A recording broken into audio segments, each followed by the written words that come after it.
Sindicato da Cultura.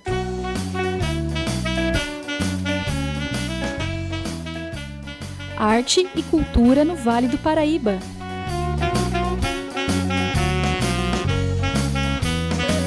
Alô ouvinte que está conectado ou conectada aqui no Sindicato da Cultura, nesta edição número 303, terça-feira, dia 24 de agosto. Tá acabando, você, jovem idoso assim como eu, já tomou sua segunda dose? Tá lá, filho, tá na geladeirinha te esperando. Corre lá, falou? Estamos aqui pelo SINDCT, o Sindicato Nacional dos Servidores Públicos Federais da área de Ciência e Tecnologia do setor aeroespacial daqui de São José dos Campos, que nos auxilia mandando para toda a galáxia o Sindicato da Cultura pela Web Rádio CT, facebook.com/webradioct, Rádio CT ou youtube.com/Rádio CT. Você acessa e consegue acompanhar todo o material que nós temos lá, não só o Sindicato da Cultura. Facebook tá mais caidinho, né, meu amigo? Então vai no YouTube que é mais legal. No YouTube você se inscreve no canal, certo? E aí recebe as notificações para poder acessar o restante do nosso conteúdo. Vamos lá, dando continuidade, aqui esse mês nós estamos falando muito de folclore, nós vamos falar um pouco mais sobre isso hoje, a partir do olhar do Museu do Folclore daqui de São José dos Campos. Estamos aqui na presença de Renata Esparapan e Mariana Boljade. Falei certo, Mariana? Falou certinho, é isso mesmo. Bom dia para vocês, boa tarde ou boa noite, sei lá. Bom dia, boa tarde, boa noite. Agora nós estamos ao vivo, mais gravado, né? Então a gente pode falar todos os horários. E aí, Rê, tudo bem? Olá, sejam bem-vindos todo mundo que está assistindo. E eu agradeço o convite, Gonzalo, mais uma vez. Muito importante ocupar esse espaço. Muito obrigada pelo convite. Eu que agradeço a presença de vocês aqui. Inclusive, eu queria começar esse programa falando que quando eu convidei a Renata, eu tomei um leve puxão de orelha, certo, Renata? Que foi assim, falou, mês do folclore, coisa e tal. Ela falou, mas não é só no mês do folclore que o Museu do Folclore tá aí, aquela história, né? É igual, cara, jornalista tem isso, é datinha, procura datinha casada, número redondo, mas isso realmente é uma falha nossa, porque igual, por exemplo, o mês da consciência negra em novembro, todo mundo vai procurar falar sobre novembro. Fala um pouco aí de vocês aí, do Museu do Folclore, dessa questão do mês ou não mês do folclore. À vontade, quem quiser falar. Mari, quer abrir a porteira? Pode ser, então. Bom, a ideia do Museu do Folclore, né, ele é tratar um acervo cotidiano. A gente, quando pensa no folclore, muitas vezes a gente está pensando em mitos, em lendas, né? Então, Saci, Ara, Boto Cor-de-Rosa, essas coisas que muitas vezes a gente vê na escola, né? Muitas vezes quando a gente fala e o pessoal trabalha com folclore, eles acabam trabalhando com essa questão dos mitos e lendas. Inclusive, até eu entrar na faculdade, eu também pensava que folclore era basicamente só isso. Então, tá todo mundo junto nessa. Você fez faculdade do quê? Eu sou museóloga, fiz bacharelado em museologia e depois o mestrado em memória social e patrimônio cultural. E aí, quando a gente vai trabalhando o patrimônio imaterial, né, vai entendendo essa história do que é o patrimônio imaterial, a gente descobre que ele surge a partir do conceito do folclore, lá nos anos 60, né? E o que seria esse folclore? É tudo aquilo que a gente faz, é tudo aquilo que a gente é, o nosso patrimônio imaterial mesmo, né? Então, são as nossas festas, as nossas tecnologias, é aquilo que forma a nossa identidade. E muitas vezes a gente acaba não relacionando as duas coisas. Então, quando o pessoal chega no Museu do Folclore, espera encontrar, né, uma exposição que tem o Saci, uma Yara, alguma coisa assim. Eles chegam lá e, putz, não tem nada a ver. Você encontra as peças das figureiras aí do Vale, você encontra itens que são cotidianos, como mesa de engraxate, ou espaços onde você trabalha ali com crochê, tricô, picote. Então, uma série de fazeres que tem a ver com as tecnologias do nosso cotidiano. E religiosidades, né? Todas essas questões que a gente que constroem a nossa identidade. Porque o que é a construção da nossa identidade? A nossa identidade é construída de uma forma social também. Então, a gente de São Paulo tem costumes muito diferentes do pessoal, por exemplo, do Rio Grande do Sul, onde eu me formei. Então, todas essas diferenças e essas semelhanças que a gente vai encontrando ao longo do tempo, naquilo que é do conhecimento de uma comunidade, de um espaço, forma também a nossa identidade. E o folclore estuda sobre isso, sobre quem nós somos, através da cultura popular. Que massa, eu adoro Então, esse papo de identidade, sabia? Porque me somos dois. faz pensar numa coisa, né? Por exemplo, né?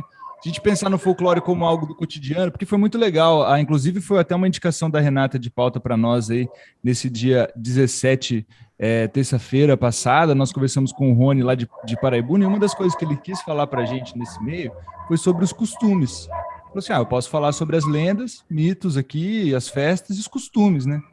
Eu acho que tem muito a ver com isso. Fala um pouquinho para a gente, Renata. É isso, assim, é como a Mari falou, né, a gente acaba limitando, eu acho muito por conta de que o Dia do Folclore, ele é uma lei, né, estabelecida, se eu não me engano, a partir dos anos 60, para as escolas comemorarem, e isso a gente acaba trazendo isso a partir da educação formal também, né, dessa ideia do folclore. E para a gente, quando a gente estava trocando sobre pautas, né, para o mês do folclore, trazer o Rony, para mim, é trazer uma pessoa que carrega, que tem, inclusive, eu acho muito legal do Rony, que ele tem uma consciência da importância da identidade dele, de quem ele é ali em Paraibuna, né? Ele é um mestre de folia de reis do Moçambique, então ele tem uma carga muito interessante assim para se falar sobre a cultura popular, né? E eu acredito que o Museu do Folclore ele traga também a valorização dessas pessoas, que muitas vezes a cultura popular é posta de lado, né? Existe um contraponto entre a cultura erudita e a cultura popular, então é interessante a gente dar voz também para esses detentores que a gente fala, né? E o museu ele tem um trabalho muito legal em relação a isso. Acho que tudo isso que a gente está falando aqui culmina num dos tópicos aí que a gente tinha separado para poder falar sobre isso, que o título também é muito explicativo, né? Que a gente estava falando sobre o Muito Além da Mula Sem Cabeça, né? Que é um e-book que vocês fizeram aí no Museu do Folclore, que está aqui, ó, pau! Vocês querem falar um pouco sobre este material, do que se trata, esse site? Porque o site chama, olha, ouvinte, hein? Vai estar aí na descrição para você se ligar e você acessar depois, se for do seu interesse. Além da mulasemcabeça.cultura.sjc.br. Esse site ele faz parte da programação do mês do folclore. Então, acho que a Mari pode falar um pouco disso, aí eu falo do e-book. À vontade. Então, a gente tem exatamente isso que vocês estão falando, né? Que a Renata falou, da ideia das pessoas se identificarem com essa questão do cotidiano do folclore. Até o acervo lá do museu, ele está completamente relacionado a isso. Quando a gente pensa em ver as coisas que a gente vê no nosso dia a dia no museu, a gente se vê refletido dentro dele, porque a gente tem sempre essa questão, né, essa ideia de que museus, eles contam determinadas histórias, essas histórias elas são escolhidas propositalmente. E quando a gente tem um museu que não está ali contando a história de uma minoria, de uma elite, né, ele está contando algo que acontece no nosso dia a dia, que as pessoas se refletem, se veem nisso e se enxergam, a gente tem muita coisa acontecendo. Que nem a Rê falou da Folha de Reis, a gente trabalha com isso. E esse site do Museu do Mês Folclore que a gente criou, ele foi pensando em levar um pouco dessa experiência para as escolas. Então, a gente fez uma parceria com 2 escolas, com a Vera Lúcia e com a Ana Cândida, uma estadual e uma municipal, e os professores, em parceria com a gente, criaram uma programação com as turmas deles para trabalhar o folclore, muito além da mula sem cabeça. Então, eles propuseram estudar cantigas nas escolas, né? Então, os alunos vão conseguir fazer um inventário participativo, ou seja, levantar essas referências cotidianas que eles têm nas casas deles sobre patrimônio imaterial, que é tudo isso que a gente está falando. Então, por exemplo, a mãe que cantava para a criança antes de dormir. O que são essas cantigas que são cantadas nas casas? Ou a culinária que é feita pelos avós? ou os brinquedos de infância dos pais. Tudo isso faz parte do folclore, faz parte do patrimônio material e faz parte da cultura popular. A gente trouxe essa ideia de fazer o levantamento de referências num espaço pequeno, né? Porque geralmente quando a gente pensa em inventário de referências, principalmente para patrimônio material, a gente pensa em bairros, em cidades, em comunidades. Mas a gente está num período de pandemia. É muito interessante que a gente consiga fazer o estudo dos micronúcleos, das casas dessas crianças e desses jovens também, para que eles se vejam refletidos no museu, para eles vejam que o museu não é só um espaço para determinadas histórias, que as histórias deles e das famílias deles também podem estar dentro desse cenário.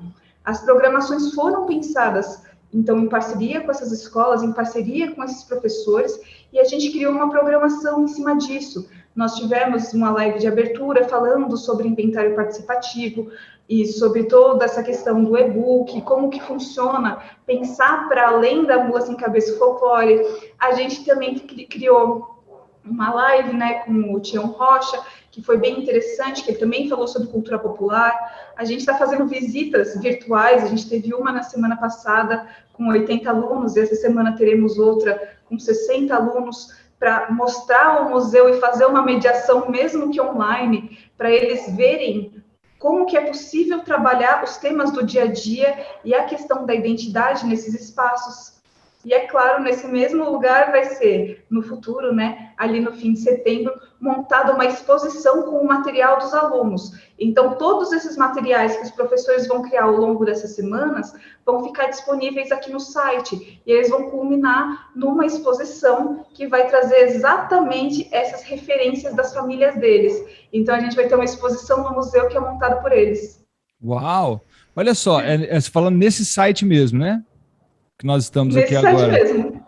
Olha que legal, sabe por quê? Porque eu sinto isso, do fundo do meu coração, a minha dificuldade às vezes com o museu é não identificar com aquilo que eu estou vendo, muitas vezes. Eu falo, não, parece algo muito distante.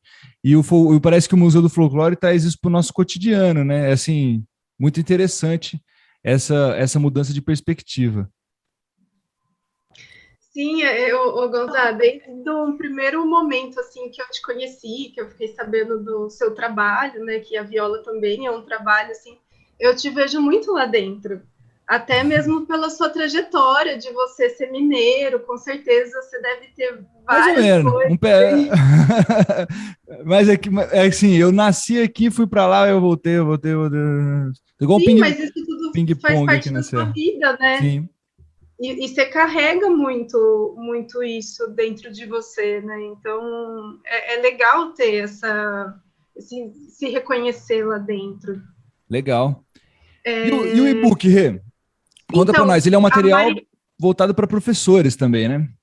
Sim, a Mari estava falando dessa programação, que esse é o mês do folclore de 2021, que ela estava explicando, né? O mês do folclore, ele acontece já há muitos anos no museu. Quando estávamos, né, antes do fim do mundo da pandemia, a gente recebia as crianças, as escolas, tinha uma quantidade considerável, assim, de número de crianças, que eu não vou falar o número para não falar besteira, mas mais de 1.000, com certeza.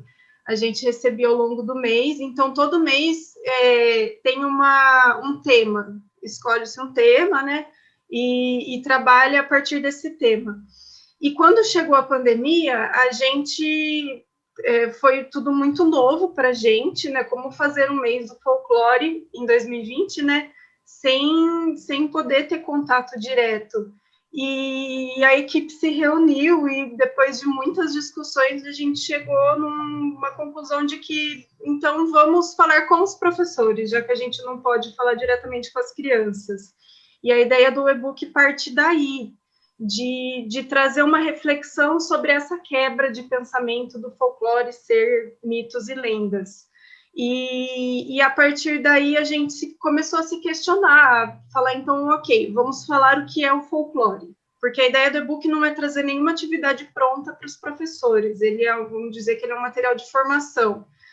E, então, a gente não queria trazer atividades, trazer fórmulas prontas para eles trabalharem dentro da sala de aula, mas trazer reflexões e questionamentos. E aí, quando a gente pensou, vamos falar sobre o que é o folclore, a gente pensou que para falar o que é, precisaríamos entender a história do folclore.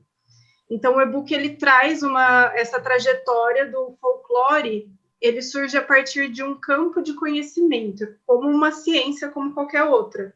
Tipo, a sociologia, a antropologia, a história, nasce o folclore. E aí o e-book vai trazendo essa trajetória até o que a Mari falou antes, do que hoje a gente entende por patrimônio imaterial, patrimônio cultural. Aí são 3 capítulos, né? O outro capítulo a gente aproxima a exposição que a gente tem no museu com a BNCC, com o currículo, para fazer um paralelo, uma ponte, para mostrar que os professores eles têm condições de ter um conteúdo para além de agosto. Então, um exemplo, assim, a gente tem uma maquete que é uma representação da Praça Afonso Pena, feita por figureiras. Ali o professor ele pode trabalhar geografia, usando, inclusive, a BNCC, a Base Nacional Comum Curricular, se eu não me engano, ele consegue trabalhar geografia. Na Sala das Tecnologias tem umas lamparinas feitas de lata. Ele consegue trabalhar a questão na ciência sobre reciclagem. Ele consegue trabalhar física se ele trouxer um exemplo de uma festa, não sei, uma festa... A própria cozinha, né? A própria cozinha. A cozinha é um grande laboratório, né? Se a gente entender a cozinha como algo do fazer folclórico, a cozinha é química, é física, é tudo. Eu me sinto um gênio cozinhando. Botânica. É exatamente isso, é essa a ideia, é trazer as áreas de conhecimento para perto, né, da vida das pessoas. Gente, você que está acompanhando a gente aqui, olha o Museu do Folclore, onde é que é esse carrossel que está passando. O lugarzinho enfiado da mãe de bonito, viu, velho? Esse parque da cidade aqui. Estamos morrendo de saudade desses lugares mais movimentados. Bem que já está bastante movimentado, né? Mas eu falo enquanto instituição ali do Museu do Folclore. Ó, baixar o e-book é aqui mesmo, né, Rê? Isso, dá para baixar aí no site ou dá para baixar no próprio site do Museu do Folclore, que é o museudofolclore.org. Olha que legal, gente. Você ouvinte, então, que está conectado aqui no Sindicato da Cultura, nessa edição número 303, nesse dia 24 de agosto, você pode acessar esse material nos links que estão na nossa descrição. Muito massa e muito importante. Inclusive, já indiquei para uma professorada tudo aí, inclusive para minha irmã, viu, Laninha? É nóis, hein? É nóis, é nóis, é nóis. Vamos lá, o que mais que temos para falar agora? Agora nós temos para falar aqui sobre o projeto Museu Vivo, é isso? O projeto Museu Vivo é um projeto muito importante, assim, que eu vejo que é uma das bases do Museu do Folclore. Acho primeiro, antes de tudo, importante falar, né, que o Museu do Folclore ele é um espaço público, ele faz parte dos aparelhos culturais da Fundação Cultural Cassiano Ricardo, da Prefeitura, e ele é gerido por uma ONG, que é o Centro de Estudos da Cultura Popular. Então, também isso, quem quiser chegar e conhecer o museu, né? Uhum. Por enquanto a exposição está fechada, mas em breve não sabemos exatamente quando, né? Vamos ter esperança de uma reabertura. Uma hora vai rolar. Né? Uma hora vai dar certo. Ô, Mari, seu áudio deu uma travada. Mari está aí conosco. Eu tenho esperanças que não vai demorar tanto, tô sim. Vocês estão ouvindo normal? Estamos ouvindo, mas seu vídeo deu uma parada. Ó, eu vou pedir para você desligar o vídeo e você começa de novo. Vai lá. O Zoom tá dando esses negócios agora, tá com essa sem graceza. Até o Zoom tá dando. O Google Meet agora tem que pagar para fazer mais de uma hora. Esse povo fala para vocês, tem uma coisa que ele sabe fazer é ganhar dinheiro. Mas vamos lá. Museu Vivo. Museu Vivo está lá fisicamente ou está online? Do que vamos falar agora? O Museu Vivo está online, por enquanto. O Museu Vivo ele acontece há 23 anos, uma média aí no museu. Então, eu falei de ser um espaço público por isso. Assim, o Museu Vivo ele acontecia presencialmente todo domingo. Ele é um projeto para valorizar e dar visibilidade também para esse patrimônio imaterial. É como se ele fosse uma extensão da exposição e são pessoas que vão para o museu para mostrar o que elas sabem fazer.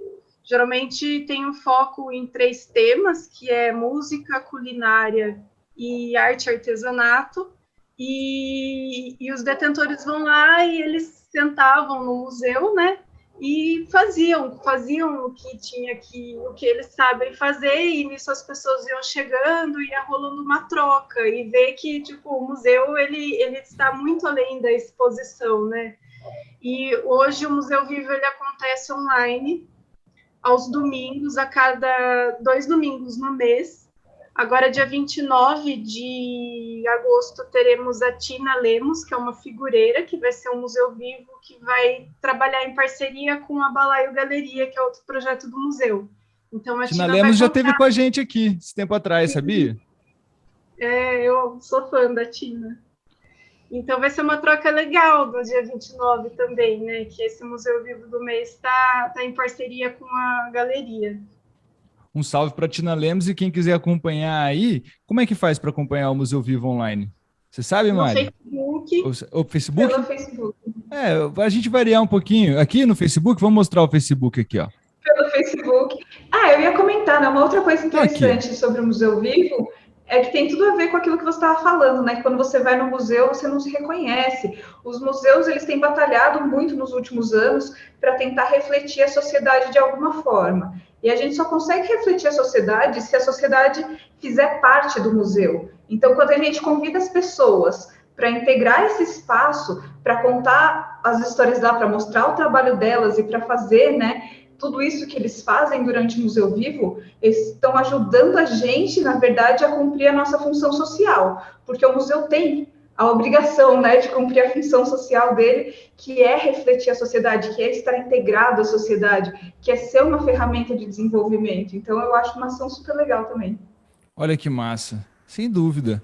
Os lugares que estão abertos a esse tipo de troca são muito preciosos. Meu amigo, minha amiga, ó, facebook.com/Museu do Folclore de São José dos Campos, tem aqui várias fitas, GIFs, mas também tem várias coisas animadas aí para você. Olha, cara, os coroas dançando catira, vamos ver assim aqui? Eu não compartilhei o som, não vai dar certo. Mas enfim, o Museu Vivo tá lá. Eu lembro que eu passava às vezes domingo no parque e via aquele mundaréu de gente lá vendo uns coroas tocar viola.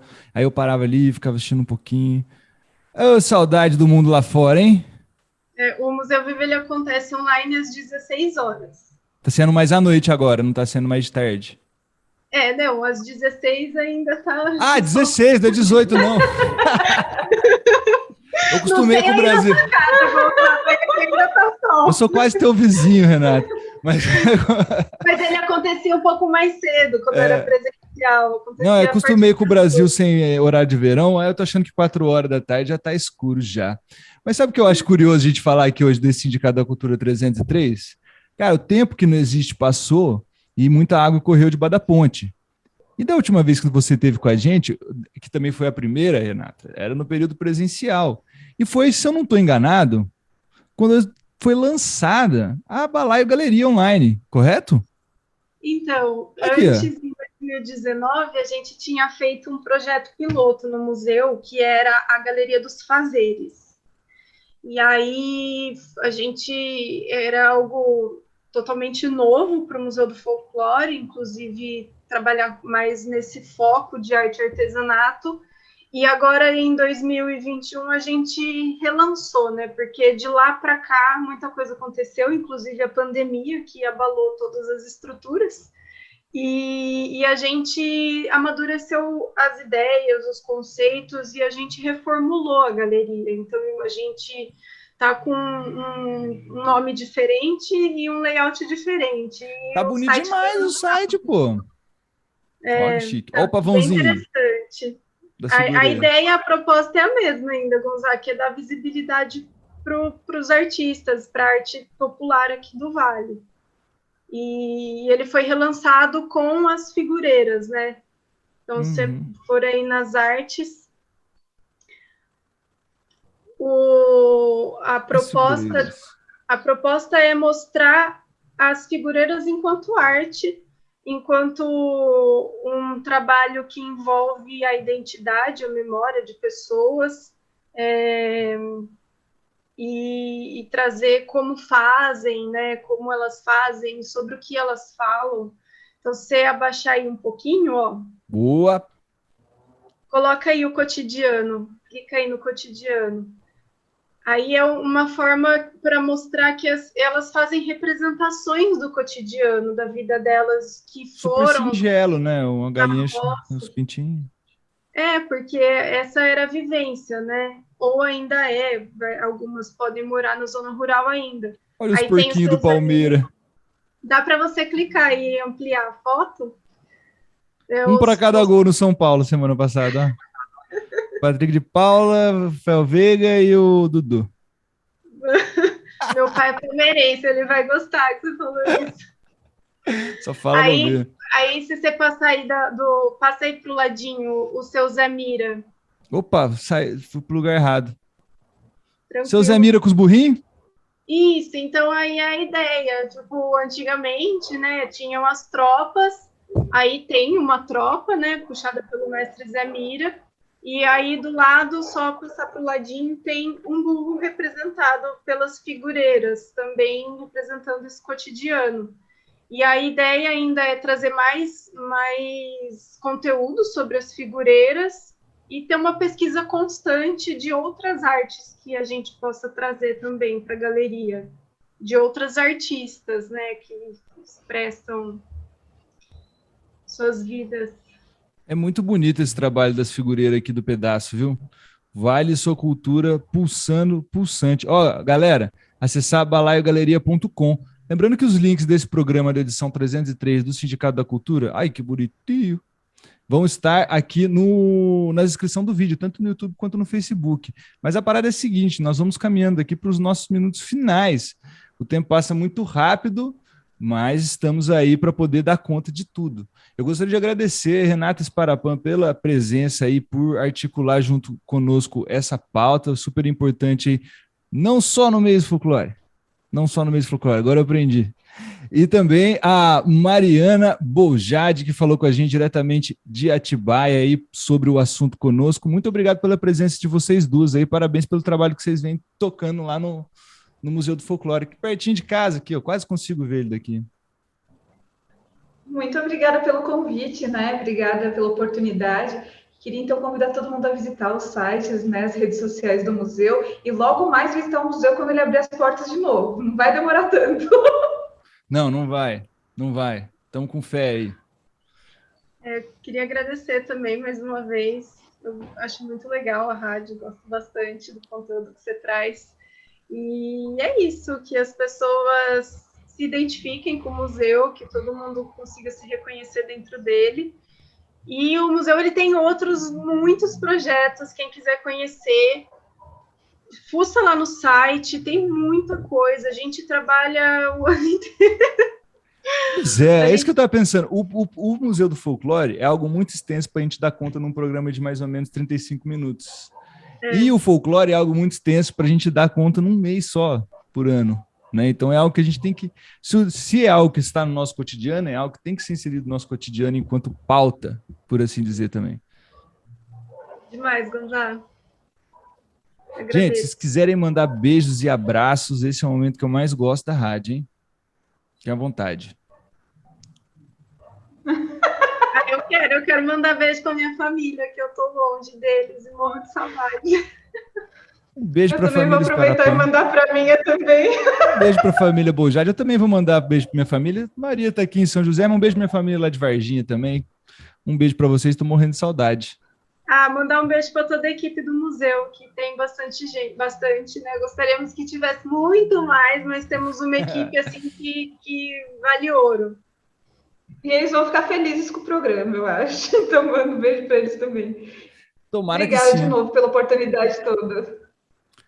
Eu que agradeço a presença de vocês, muito obrigado. Esse é o Sindicato da Cultura, edição número 303, dando um tchauzinho, uma tchauzinha aqui na Web Rádio CT. Mês do Folclore, Museu do Folclore daqui de São José dos Campos, todos os links para você acessar, enquanto você não pode ali no Parque da Cidade aproveitar, você vem aqui na nossa descrição e acessa o conteúdo que deixamos para você. Certo, minha amiga, um beijo para vocês todas e até às Quinta-feira tem mais. Tchau, tchau. Você ouviu Sindicato da Cultura, um programa da Web Rádio CT, do Sindicato de Ciência e Tecnologia INPE, CTA e CEMADEM.